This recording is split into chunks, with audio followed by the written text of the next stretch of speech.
I'm Doug Apple, and my heart is on fire. Luke 24:32. I'm resolved to become a man of my word. That's what he told me, and I said, that's great. I have one piece of advice for you. What's that? He said. Say less. He laughed, probably because he's a big talker. Big talkers often have a problem keeping their word. The more you say, the harder it is to keep track of it all. So here's one huge piece of advice if you want to do better at keeping your word. Say less.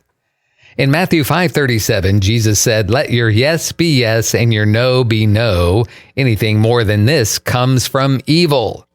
In other words, stop babbling. James 5:12 also says to let your yes be yes and your no be no, then adds, lest you fall into judgment.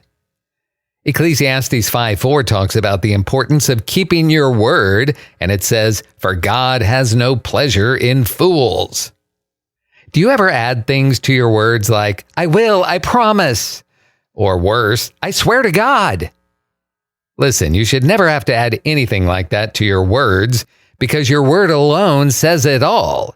If you have to add to it, you're already ruined. They don't believe you, and you don't believe you, and God has no pleasure in fools. So one way to do better at keeping your word is say less. If you say less, you'll commit to fewer things, making it much more likely that you'll actually do the things you say you will do. Fewer things are easier to remember. Proverbs 10:19 says, when words are many, sin is unavoidable.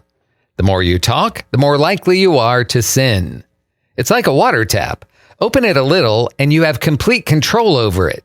You can fill a cup perfectly to the top and not spill a drop. That's like keeping your word perfectly. You have it under control. But open up that water tap all the way and you lose control. And for some people, their mouth is like a loose fire hose. Have you ever seen a loose fire hose that is out of control? It's flopping here and there, and if you get near it, you're gonna get hurt. And if you get near someone whose mouth is a fire hose, you're gonna get hurt. And if your mouth is the fire hose, you're gonna hurt people. And you probably already know that full well. Psalm 141 verse 3 is a very powerful prayer, and it's so good I'm going to give it to you from multiple translations. The King James says, set a watch, O Lord, before my mouth. Keep the door of my lips. The New King James says, set a guard, O Lord, over my mouth. The NLT says, take control of what I say, O Lord. This is a wonderful goal, to get your mouth under control.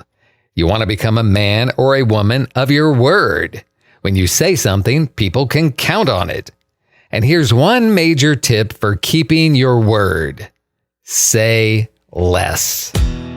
May God bless you today. I'm Doug Apple.